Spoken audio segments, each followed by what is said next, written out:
Right then folks, we are back today to go through and do our next battle guide, and this is going to be for Gramiel the Graceful and also the crystals that you need to defeat. This is a two-phased fight, so we'll go through both bits, break it down and hopefully make it make a bit more sense for you all. But let us begin first of all with the setup comp we were using this time around. Everyone in your group will be needing the scrolls of enrage. We had a Paladin Chronomancer, Void High Lord, Stonecrusher and Lord of Order. Make sure to use the recommended forge setup for each of those classes and also utilise things like Arcana, Ravenous, Valiant and All Blast. I'll try to pin a comment down below for those who may be unsure of what helm and capes to use with each class.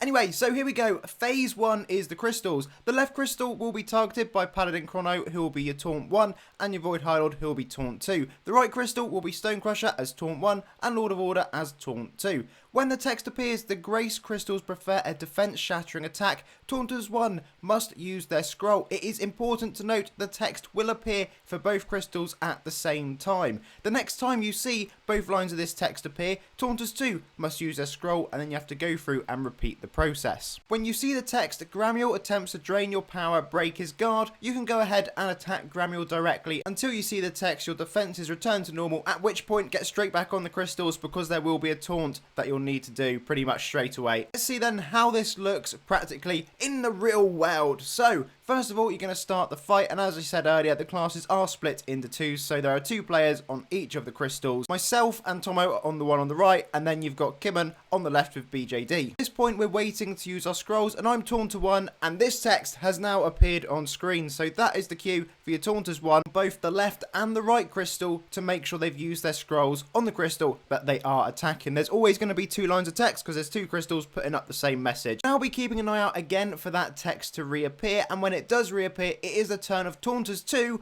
on both sides of the crystal again to use their taunts. As after that, and pretty much at this moment, most times that you're going to see Gramiel attempts to drain your power, break his guard. When you see that, you can all just launch at Gramiel and put some DPS into him. You will, however, have to make sure you're keeping an eye out for the next Q text, which is going to be your defenses return to normal and get straight back on the crystal. Grace Crystal prepares its defense shattering attack has appeared, so I had to use my taunt in order to grab that, and then again, once that text reappears, it will be taunted 2, and you continue in this process, making sure to take it in turns. Then you go and attack Gramiel, back to your crystals. This is very much like the Temple Shrine boss fight, so if you've done that a few times, it's essentially the same mechanic as over there. You do need to make sure your DPS matching these crystals. You don't want them out of sync. If one of them goes down too much before the other, you're going to run into trouble at that point. Most likely end up wiping, so just make sure they're roughly around the same amount. They can be a little bit out. This particular battle itself took us around 4 to 5 minutes to complete. I'm sure there's going to be quicker strategies out there eventually, as with all these ultras. After a few weeks, the kind of prime strategy comes up, and we will of course address that in a future video when we look to the 2025 onwards guide video. Anyway, as you can see, the Grace Crystal has gone down on the left, and very quickly following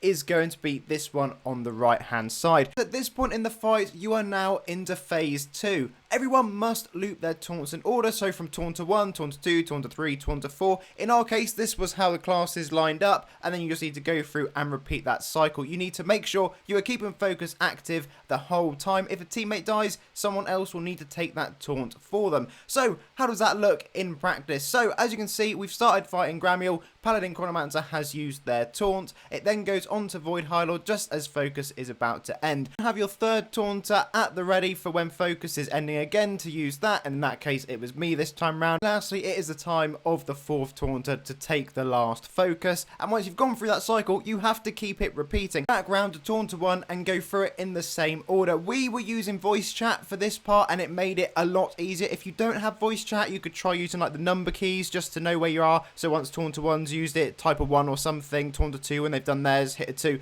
just to try and keep where you are on the cycle. You don't want to be going out of place and out of sync with this. It will just get really confusing, especially if you're not verbally communicating. So that's probably the best way to do it if you haven't got voice chat. If you have, it will certainly make your life one heck of a lot easier. Now then, whilst we go through defeating Gramiel, let us talk about focus, because not everyone really understands this fully yet. So, aka taunt, is the skull icon that is circled in the bottom left. When you loop a taunt, you must keep this active. That is the whole aim of looping taunts, the aura alive. In this case, you will have Taunter 1 who has used their scroll of enrage, and when that skull icon gets round in a second and it's about to end, that's when Taunter 2 will go. And as you can see, it has refreshed and not vanished. Again, when it's getting round to the end, Taunter 3 now uses it, and then once it's gone round once more, you'll have your 4th Taunter.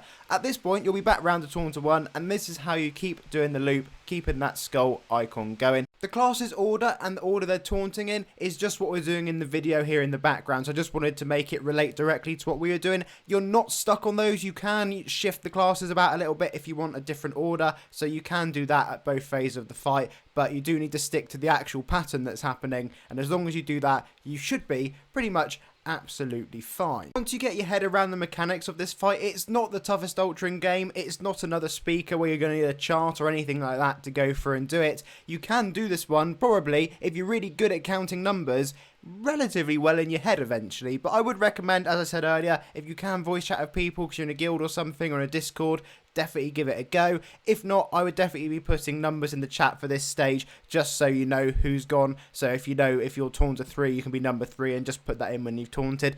Just helps people know exactly where you are in the cycle. Or, as I literally just mentioned, you can count it in your head. Just try not to make any errors, because then if you start doubling up on taunts, you're going to run into issues further down the line. We're now at the 2 million HP mark, so we're getting towards the end of the fight. Again, just keep your concentration levels up. There's not going to be any quirky things that are thrown at you at this point. Forge enhancements are a bit more lenient on this one. You'll find most people will be under the 3000 HP mark. I don't know if that's something you need to be doing, making sure your HP is below that number. That's just kind of the way it was going, so it could be worth just having that thought in the back of your mind just in case that makes a difference. But make sure, like I say, you've got your forge enhancements on, using your forge weapon enhancements, recommended at the start, but you can shimmy those about as you like. It's quite flexible, this. It's all about making sure that you keep your health alive and going. Having a heal over time class is incredibly helpful. You want some of those in your setup because you will be draining health quite heavily and rapidly on this battle. And don't forget, AOE classes, your Legion Revenants, etc.,